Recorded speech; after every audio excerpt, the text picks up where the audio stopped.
G'day. Thank you for asking me to speak today. And it's a bit strange doing this as a recorded session rather than live, but those are the times we live in. So, I'm John Stevenson. I'm from a family of photographers called the Stevensons, and we own a business called Beatty Studio. You may know the name Beatty Studio. It's reasonably well known amongst particularly the southern Tasmania people of a certain age. A lot of us had our photos taken there as, weddings and engagements, debutante balls and the likes. But today I'm here to talk about the historic collection, because before my family owned the business, there was another photographer. There was a man called John Watt Beatty, and he's quite well known as a great Tasmanian photographer. And before him, there was a whole history as well. So today I'm going to talk about the history of photography, and I'm going to start about 4,000 years ago. So just let you know that when we're dealing with history, there are of course pictures of people in this presentation that are no longer with us. So if you're sensitive to that material, be aware that it does exist. So history of photography starts, as I said, 4,000 years ago in ancient Egypt, when they discovered that if you took a pyramid with and it had a room inside the pyramid that was completely obscured or dark, and it only had just a tiny pinhole that allowed you to the light to come in from the outside. And if you got exactly the right conditions, it was bright and sunny outside, that the sunlight would concentrate through the little pinhole into the completely black room, and it would project an image on the wall of the pyramid. And that was a full colour moving picture image of what was going on outside, in the outside world. And this phenomenon was known as the camera obscura, or dark room. And I went to a camera obscura. There's a fairly famous one sitting on the Greenwich Mean Line in the UK. And you can get inside it and have a look and see what's going on outside. It's like being inside a camera. So this phenomenon's been around for a long time, but no one's ever been able to figure out how to freeze that image, how to capture it, how to hang on to it so that we could see it later. With the camera obscura, as soon as things moved, as soon as the person outside walked away, that was it. You couldn't see them anymore. So, and for a long time, artists were doing things like getting inside one of these devices and putting a sheet of paper up on the wall and tracing the paper, with a pencil or the brush or whatever, and trying to do a drawing of what they could see. And that was as close as we came. So the camera obscura existed for a long time, and then towards the very end of the 1700s, the race was really on to see how we could capture this information permanently, how we could do some sort of chemical process that would grab this information. And a Frenchman worked for a large portion of his life, and he got very close. He got some used materials that were based around pitch or tar, and he discovered that tar, if you expose it to large amounts of daylight, and then some of the tar will set hard and some will be soft, and then you can use like an acid bath, if you like, to wash away the soft stuff and leave the hard stuff. So that was a way of forming an image. You could only form simple images that way, but he was onto something. He knew what to do. And unfortunately, he passed away before he quite got it there, and his apprentice, a man called Louis Daguerre, took over. And it took him another 30 years after his master had died, but Louis eventually figured out this process, and he came out with what is called the Daguerreotype, which was the first type of photograph. And the Daguerreotype used a small piece of copper, about that size. It was highly polished, and then it was treated with chemicals that involved some tar and other sorts of things, and had to be kept in the complete dark. So all of these chemical mixing and everything was all done in the complete black. And then you put this into your camera obscura, and you expose the camera obscura to the light for a period of time. And in those days, the exposure times were in several minutes. In fact, I think the first daguerreotype ever taken, the exposure time was hours. So, you could photograph buildings and things, but photographing people was a bit hard because they couldn't sit still for that long. So, anyway, you had this process, and then after you'd made your exposure, you had to cover it back up in the dark, get it back into the dark room, and then wash it with the chemicals, which would eventually set the image. And then the image was fairly stable, but they were usually presented in a folder, so that had a cover, and the cover would, when you weren't actually looking at the photograph or the daguerreotype, you could close the cover, and that would keep the light out of it, which would mean that the daguerreotype would last a long time. And I have a daguerreotype, and I didn't think to bring it today. It's a little fragile to get out of storage, but yeah, they're cute little things, and there's still quite a lot exist. So Daguerre patents his invention, and remember I said he was a Frenchman, so he decided that the world could have this invention for free because it was so important and so revolutionary, except England.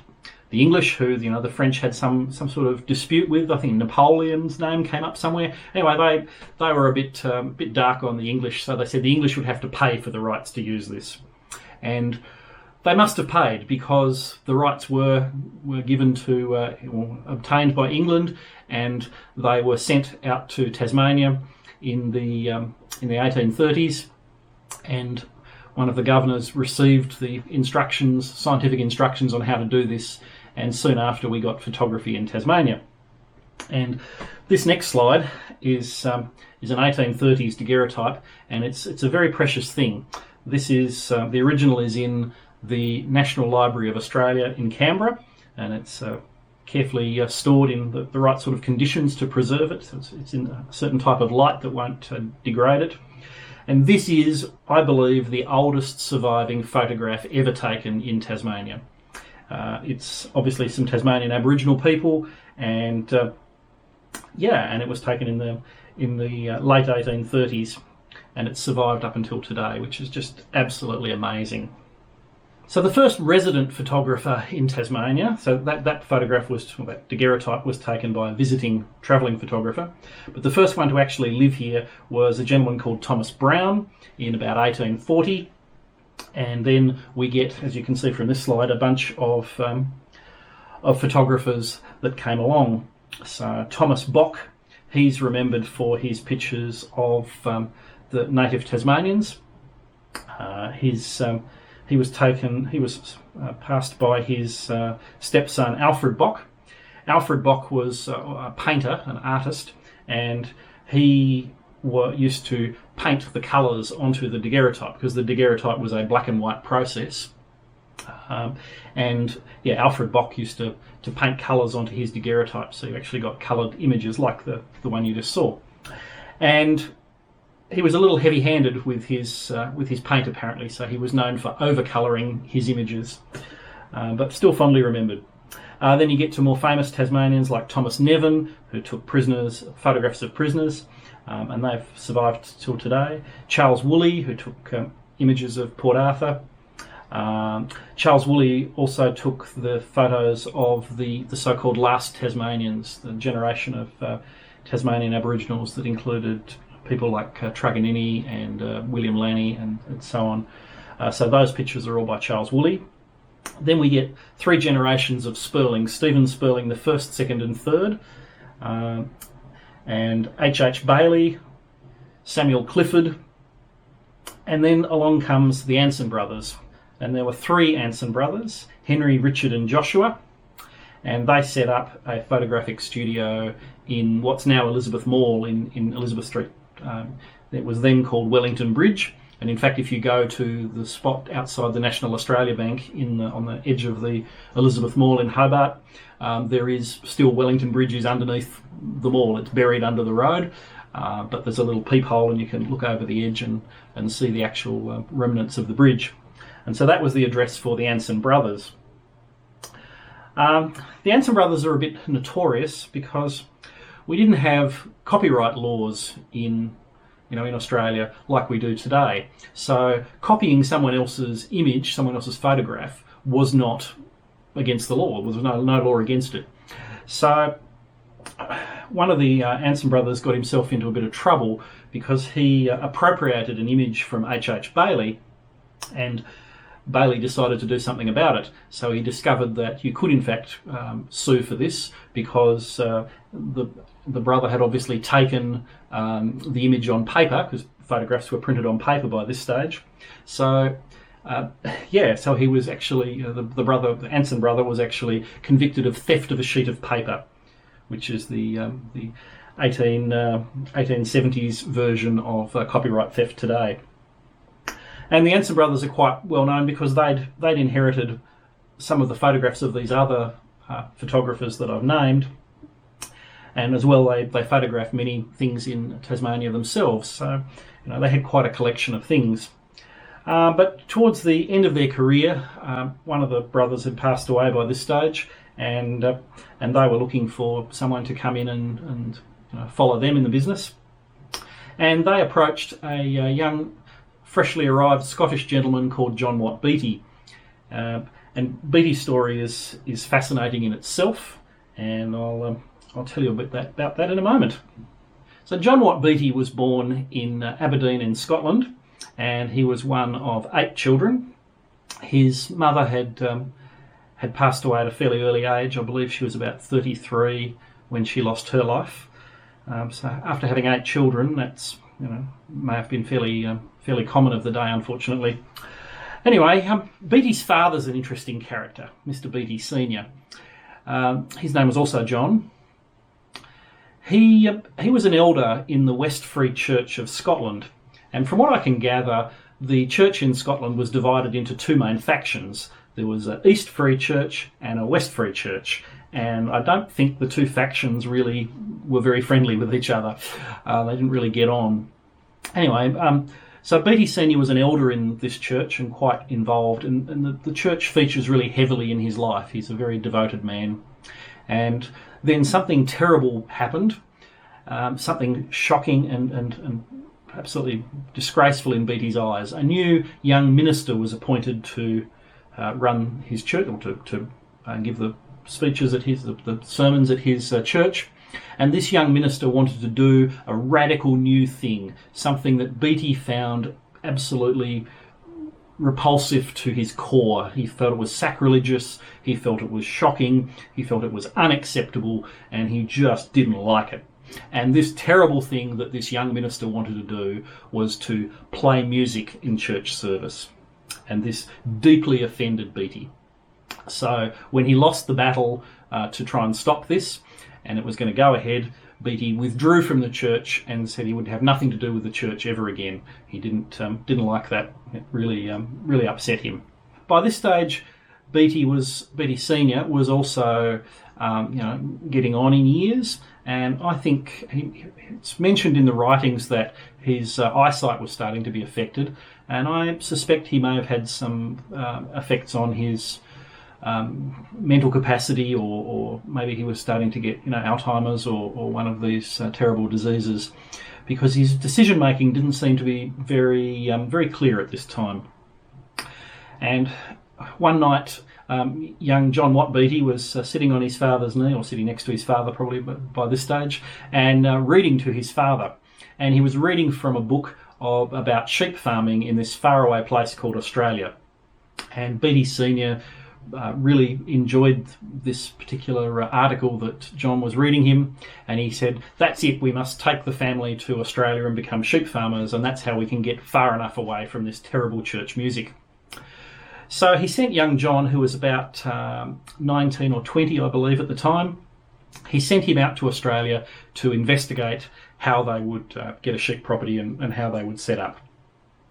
And John arrived in Melbourne armed with letters of introduction from the appropriate people, and he made inquiries there, but he was told solidly that it was a really bad time for sheep farming. Sheep farms were not making any money, and it was not the right business to get into, and if they went into that business they would lose all their money. And so not too discouraged by this, John decides he's going to go to Tasmania, or yes, it was called Tasmania by that stage. He decides he's going to Tasmania to see what the prospects for sheep farming are there. So he gets on a ship and he sails into Launceston, down the Tamar River into Launceston. And hopefully no one in Launceston will be offended, but let me say that Beattie's first impression of Launceston in 1879 was not a good one. He said it was very small town, only some ramshackle buildings and sheds and things. No stone buildings at this stage, and he was most disappointed. But he did say that it was the most beautiful place on earth.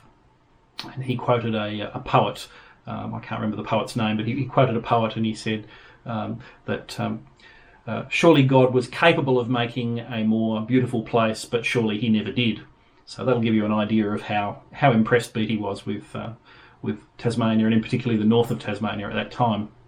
And he wrote to his father and he said, "Father, we can't sheep farm here. It's never going to work. We'll lose our money. It's a bad thing to do, but it is the most beautiful place on earth." And when Mr. Biggie Senior received that letter, that was enough for him. He packed up the entire family and they headed off to Tasmania. And they settled in the south of Tasmania in a place near New Norfolk, a property called Murray Hall, which is on Mount Lloyd. And I've driven up there and had a look at Mount Lloyd, and the country is absolutely beautiful. It's a gorgeous place, and I can see roughly where the Murray Hall property would have been. I couldn't find the property, it's too long ago. But yeah, it was a great place, a really beautiful place to settle. So they settled there. But clearing land and sheep farming was not to young John Watt Beatty's taste. And the one interesting thing about this sheep farm that they had was that the farm workers that they got with the property were former Port Arthur convicts, because this was 1879, so Port Arthur had closed, and the last of the convicts, had served their time or been otherwise released, and so the workers on this farm were from Port Arthur, and young John loved talking to these workers and hearing the tales of this terrible place, Port Arthur, and the things that went on there. He got a real passion for it. And he said in one of his writings, he wrote that he was soaked in the lore and romance of Port Arthur, which possibly not words we'd use today to describe a terrible prison setup. But yeah, it made a big impact on John. The other thing that made an impact on John was photography. So he mounted a photographic expedition to go to Lake Sinclair. He borrowed a horse from his father. He hired the local mail cart, and along with two friends, he set off on what would have been in 1879, I imagine, quite a rugged journey across fairly rough tracks and things to get to Lake Sinclair. And at Lake Sinclair, he was armed with a new technology. Photography, we talked about the Daguerreotype process, and that by this stage photography had evolved into a Dryplate system. So it used a glass plate instead of a metal plate, and the emulsion, the light sensitive emulsion, was applied to the glass and then it was dried. And the beauty of that was that you could store these plates, as long as they were kept in the dark, had to be kept away from light, otherwise that would spoil them. But other than light, they were quite well preserved. You could keep them. So, and they also meant you didn't have to carry all the chemicals and a darkroom and everything with you if you were going out to photograph wilderness.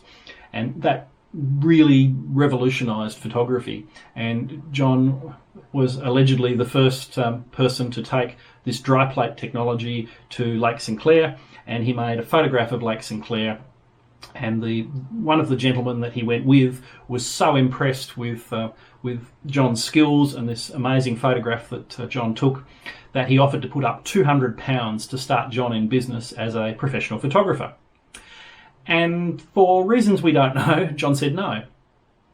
And it wasn't until about a year and a bit after that one of the surviving Amundsen brothers rode up to Murray Hall, where John was living, and offered him a job working in their photographic studio. And at this point, John Watt Beatty said yes, he would go to Hobart and become a photographer, and that was the beginning of his amazing career. So in 1882, John Watt Beatty arrives at the Amundsen brothers' studio at Wellington Bridge in Elizabeth Street, Hobart, and sets up as a photographer. And the Amundsen brothers were very successful. They won awards and things, and John's skills must have grown rapidly, and he became a great photographer. And then 10 years after that, in 1892, John Watt Beatty buys out the Amundsen brothers' business and he renames it Beatty Studio. So that's 1892, and it still trades as under the name Beatty Studio today in 2020. So it's been a very surviving business. So the premises at Wellington Bridge, didn't last all that long. There was a terrible fire there, and eventually John moved his business to the other end of what's now Cat and Fiddle Arcade, around to the Murray Street side, and in a building called Clayburn House. And Clayburn House is still there today. If you cross at the pedestrian lights coming out of Centre Point and you cross over Murray Street, as you're crossing over, watch out for the traffic, look up and you'll see at the top above the entrance to Cat and Fiddle Arcade, the building is still called Clayburn House today. So that was where his business was. He had a 3-storey building, which you can see in this photograph, and a basement as well. There were multiple photographic studios, dark rooms, picture framing department, and all sorts of amazing stuff. And Beatty had an incredible career as a photographer. He's armed with this Dryplate technology. He could go just about anywhere. And I read in one of his diaries he lamented that if he'd used a smaller camera that was lighter, because his camera that he used was a whole plate camera, and it weighed about 27 kilos. Plus you had to carry many kilos of glass plates with you, one for each photograph. So it was quite a heavy kit. And he said if he'd used a lighter camera, he might have got more done. Well, given that the man took thousands and thousands of photographs in his life and went into some of the most remote places in Tasmania, it's claimed that he was the first white person to visit many of the places, including some of the bits on the west coast. Yeah, so he was, he had an amazing career. I don't think he could possibly have done, I don't think anyone could have done any more in the years given him. So this next slide is Mr. Beatty in later years with his family. That's his wife there. His wife, Emily, is interesting because she was a member of the Cato family, and her, I'm trying to get the relationship right, her cousin was Jack Cato, and he became Beatty's cousin when they were married. So, and Jack Cato was also a photographer. He sort of followed in John's footsteps and sort of looked up to John. But he's interesting because Cato is one of the most the biggest supporters or biggest promoters of Beatty's work.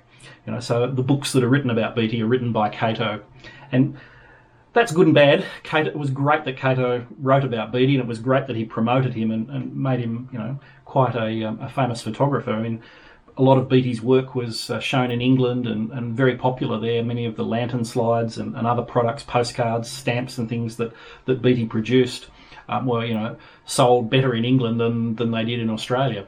So that was, all down to Cato, and that was really good. But Cato was also not the most accurate of writers, and so some of the things that are written by Cato, you have to sort of do a bit of fact checking on. They're not always entirely accurate. Sometimes they're great, but yeah, sometimes there's a bit of flowery words in there. So yeah, so that's what he gets from his wife's side, and there's his 2 daughters here, Jean and Muriel. One of whom, I can't remember which at the moment, but one of whom did work as a receptionist at Beatty's business, Beatty's studio. And the other one travelled fairly extensively, and I believe she finished her life out in India. So, they both had really interesting lives. Now, I talked about Beatty's fascination with Port Arthur, and one of the things Beatty did was he got into Port Arthur soon after it had closed, at a time when the government were trying to get rid of all the things that were left over. So, the relics, everything from leg irons to documents and, punishment equipment and all those sort of things.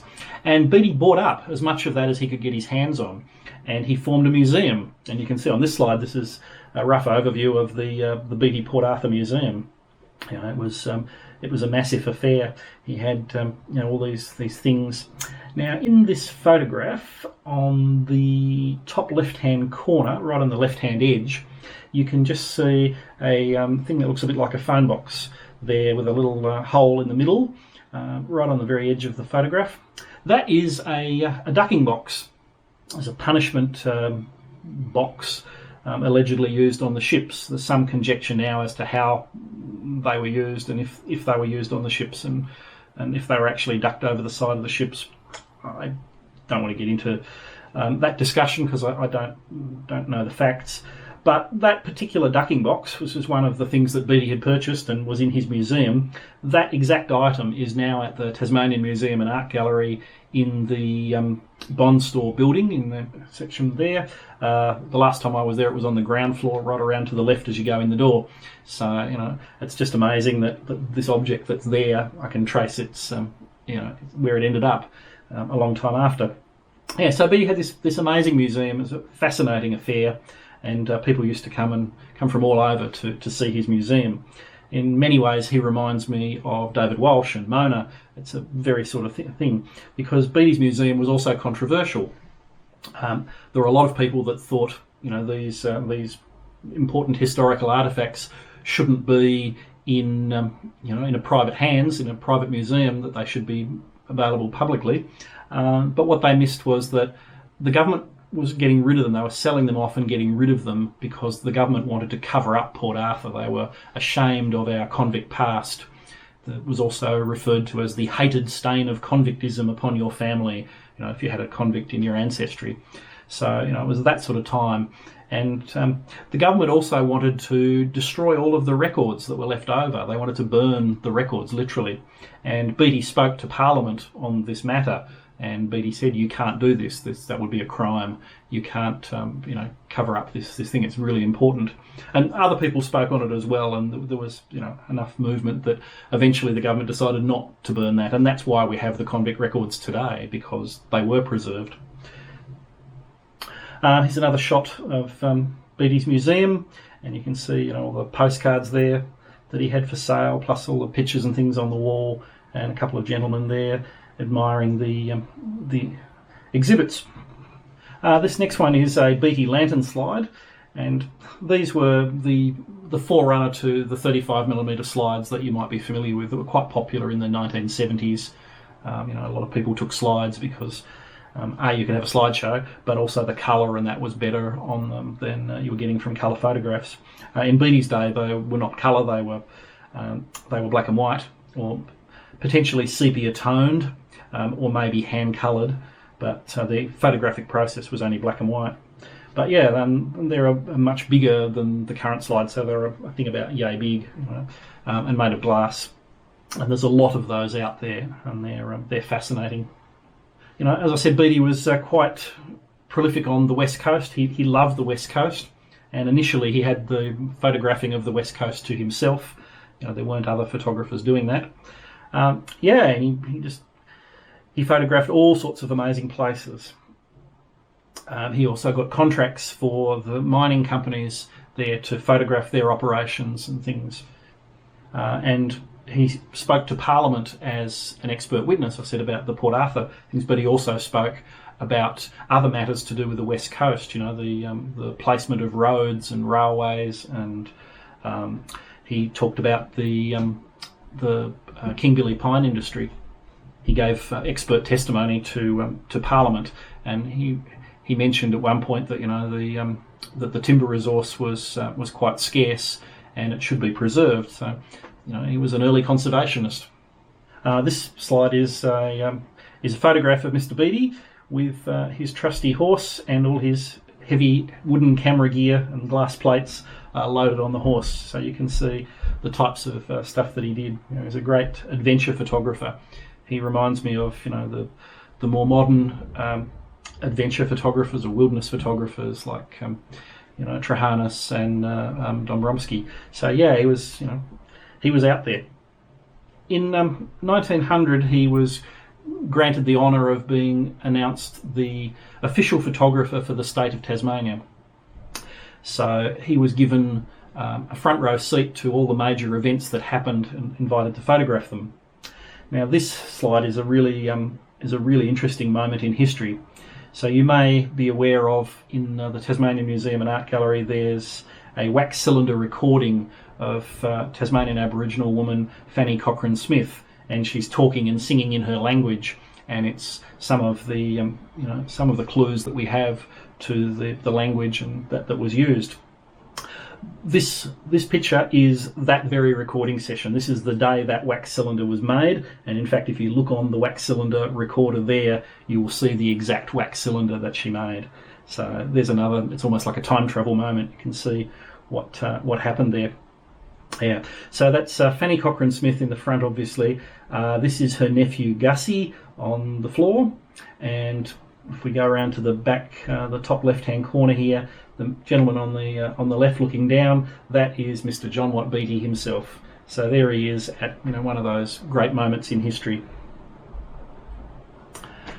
So yeah, he had an incredible career as a photographer, which I would say peaked in 1906 when he was invited by the Bishop of Melanesia to go to the South Pacific and photograph the work of the missionaries there. And he spent about 3 months in the South Pacific, and he finished his tour in a place that was called the New Hebrides in those days, on an island called Awhate, and that is today Vanuatu, and Awhate is the capital of Vanuatu, which we now know as Port Vila.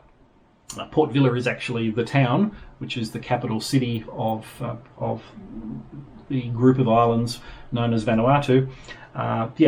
And the island itself is still called Awhate. Many of the other islands have changed names, but this is Beatty in the South Pacific, and he's photographing the people there. And I did a whole video about Beatty's trip to the South Pacific, and I went and recreated some of the photos that he took. Yeah, like this one. This is the school at Santa Cruz, and I was able to rephotograph a school today, which is representative of that. He went to the Solomons and things.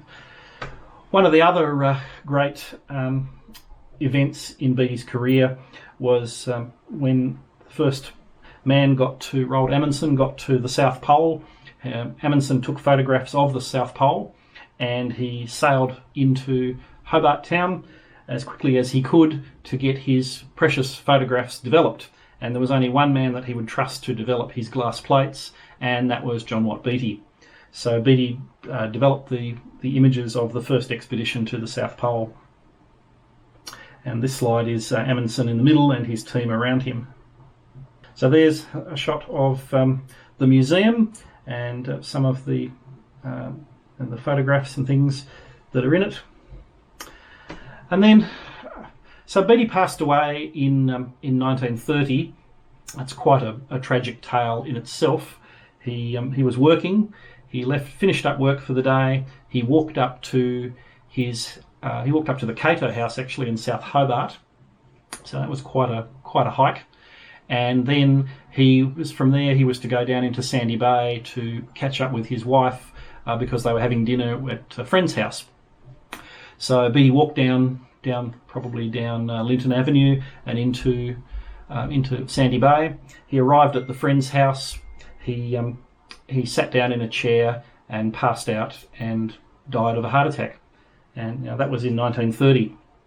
Then in 1933, that building I looked at, Clayburn House, was hit by a fire. And as you can see, it was a pretty devastating fire. The entire of the building wiped out.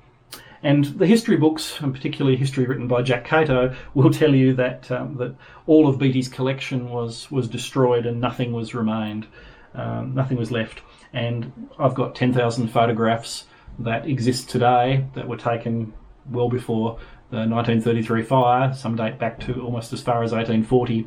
So I don't agree with Cato's assessment that everything was destroyed because I have the evidence in front of me.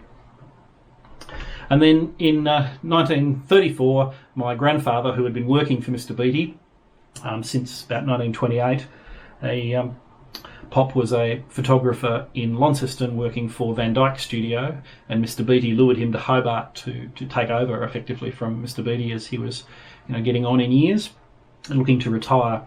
And in 1934, after Beatty's death, Pop finally purchased the business, and it's been in our family ever since.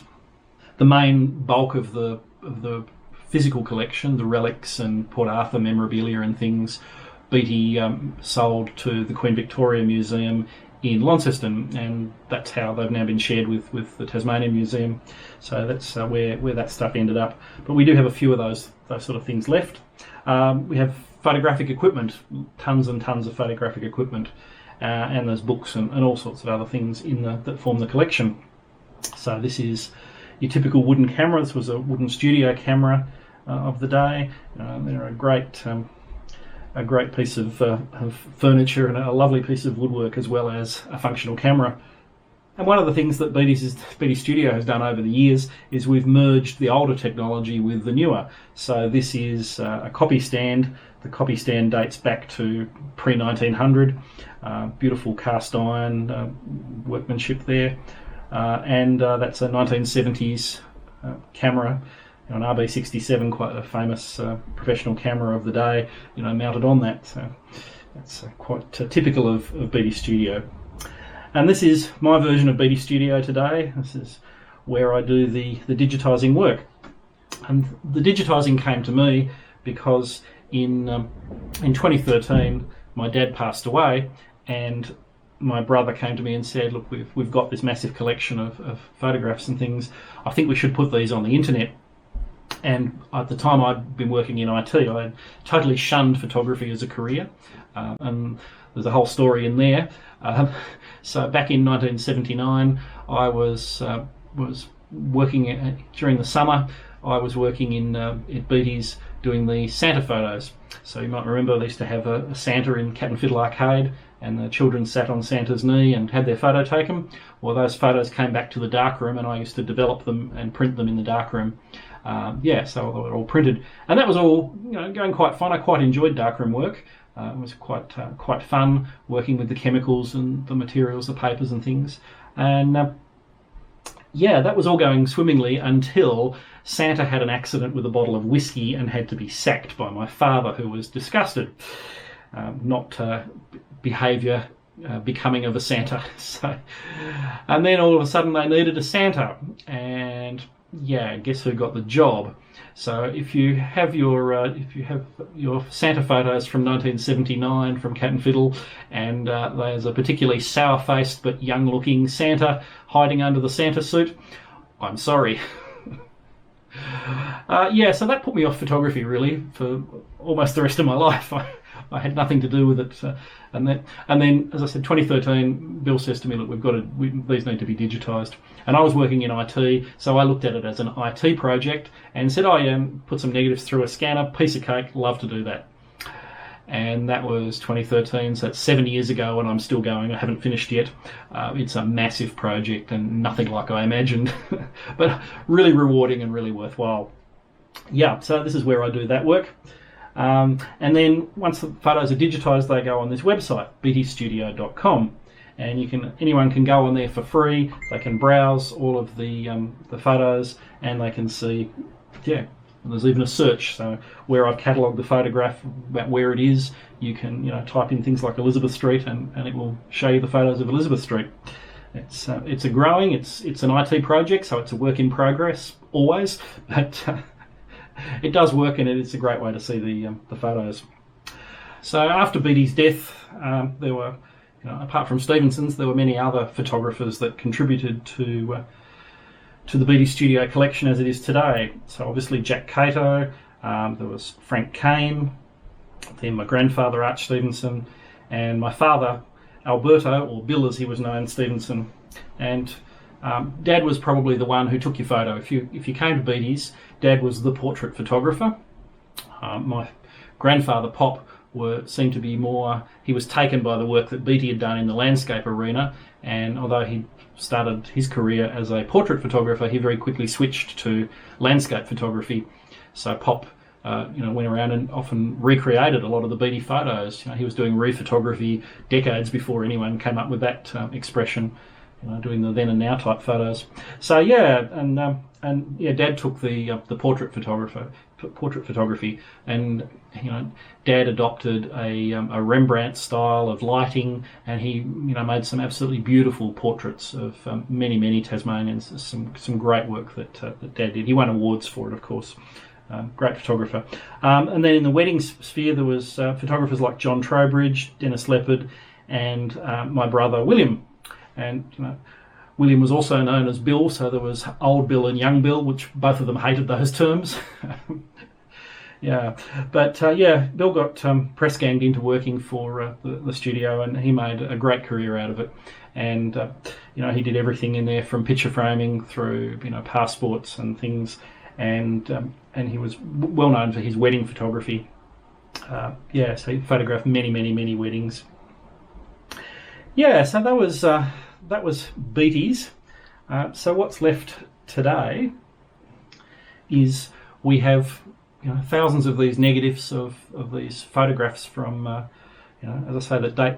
Some of them date way back. Most of them seem to be clustered around the sort of 1880 to 1910 era, and then we get another cluster a bit later on in the 1940s where Pop was photographing things. Pop was a wartime photographer correspondent for Fox Movie Tone, so he produced movie as well as still photos, and he was given license to take photographs during the Second World War of military installations and things as well. So his portfolio is quite big as well, and all of that ended up in what is the Beatty Studio collection today. And they left us these negatives, as you can see here. This is a typical glass plate. They're about half the size of an A4 sheet of paper, and quite heavy glass. But they didn't just leave one of those, they left us boxes of those. And they didn't just leave one box, they left many boxes. In fact, they left us a whole room full of them. And you may notice that this is actually a room full of books, not a room full of negatives. That's because my brother wouldn't allow me to photograph the room where all of the negatives are currently stored.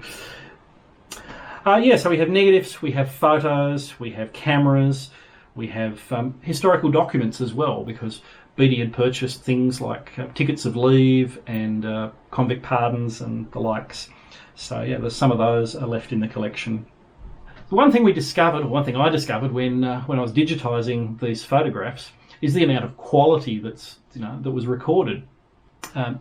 So my good friend Dr. Jim Palfreyman from the University of Tasmania, he's an astrophysicist and a mathematician.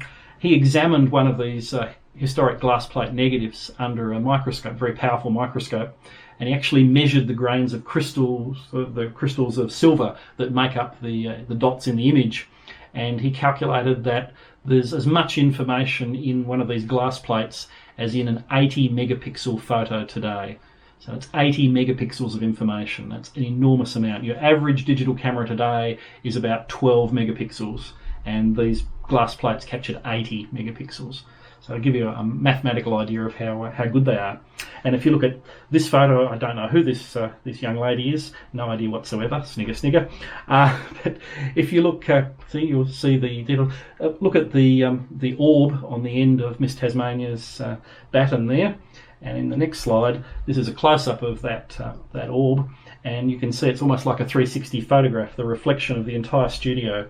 And right in between the lights there, you'll see in the middle there, that's my father taking that photograph. He's the photographer of the day doing that session. So that's how much detail is stored. Just in something that was physically this size, photographed from across the room, we can see in the reflection in there, there's all this information. So it's a great amount of quality. The other thing we discovered is that, of course, most of the photographs are black and white, and that they were hand-coloured. And that meant that an artist, and there were some great artists that worked at Beatty Studio, they would apply oil paint over the black and white photograph to colorise it. And today we have to do that with Photoshop. And it's still done by an artist, and it's still done a very similar way, except using a digital brush instead of a paintbrush. But so we get this sort of effect where we've colorised the old photograph to look like the way it was colorised back in the day. Incidentally, the gentleman in this photograph is the same age as me. So I had this digitised collection of photographs, and I have the website, and then I wanted a way to display them. So about that time, Ron Christie, the former Lord Mayor of Hobart, was opening a tea rooms in Macquarie Street, and he said he'd like some art to go on the wall. So that's my first exhibition, and it's still ongoing at the tea rooms, although in the current situation the tea rooms is only available to do takeaways, so you're not able to sit down and enjoy the photographs, I'm afraid. But it won't be long, they'll be back open again, and yeah, things will be back to normal.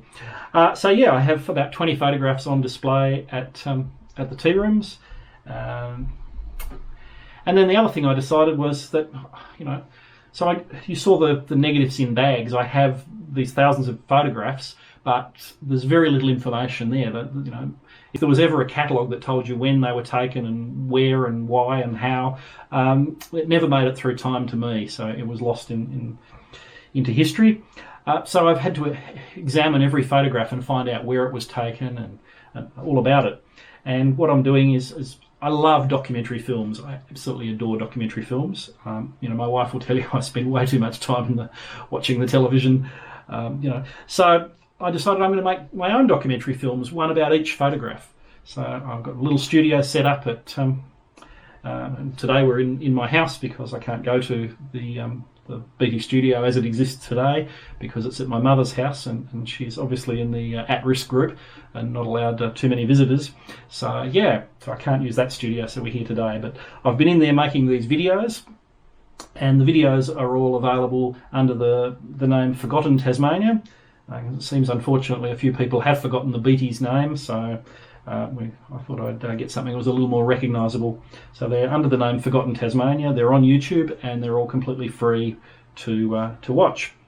As part of making the documentary series, one of the other things we're doing is recreating the photos. So we're doing a then and now of each photo, and sometimes we've got maybe a photographer that predates Mr. Beatty, so someone maybe from the 1860s, 1870s. Then we've got the same photograph taken by Mr. Beatty, maybe around 1890, 1900, something like that. And then maybe there was also a recreation by my grandfather, so that might be a 1930s photo of the same place. And now we're doing a 2020 version of the same place. So in this slide you'll see Elizabeth Street, Hobart, circa 1948. So this is one that my grandfather took, and then we recreated that.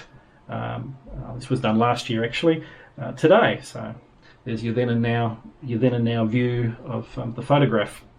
And this is a fascinating thing. And I did a whole episode video about rephotography, the art of taking the same photo again after some time has passed. Because we don't just, from my perspective, we don't just see what's changed in Hobart particularly, we get to see what stayed the same. In fact, that applies to all of Tasmania. Buildings in Launceston and Devonport and the West Coast and you name it. There's still a lot of these things still exist. Port Arthur, classic example. You can still see that today. So this was one of the great ones we rephotographed. So this is the GPO taken from Franklin Square around 1928, and this is the GPO taken today. And the GPO building's still there. The lovely wrought iron fence around Franklin Square, unfortunately, is not there anymore. That was pulled out and melted down for the Second World War, for the scrap metal for the war effort. But Franklin Square's still there. The GPO's still there. So I love that. This one was particularly tricky to rephotograph.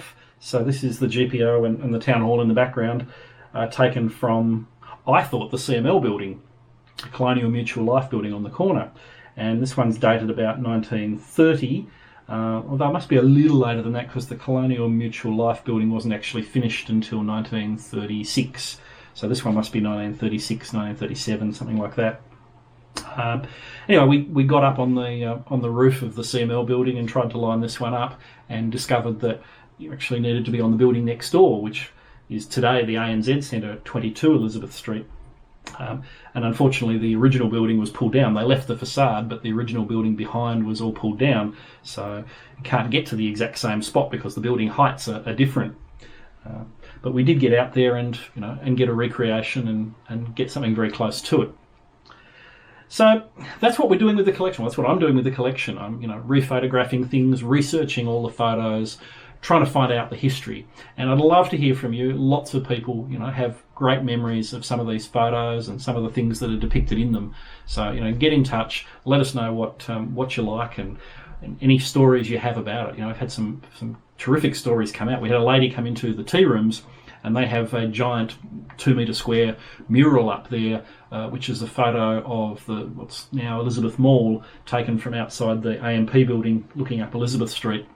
And you can see the what was the Bank of Van Diemen's Land and later the Union Bank on the corner, and strangely enough it's a bank today. It's the Bank of Heritage Isle today. So that photograph there, and this lady came into the tea rooms and said, well, her father was the bank manager at the Union Bank, which followed the Bank of Van Diemen's Land, and his office was upstairs, which is visible in the photo.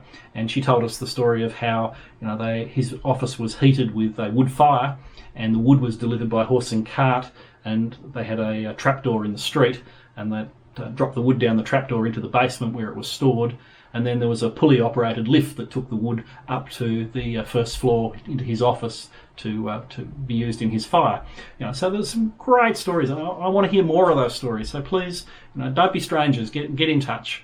And look, thank you so much. It's it's a little strange doing this to a camera instead of a live audience, but I hope you get a sense of of the talk that you would have had we not had to cancel.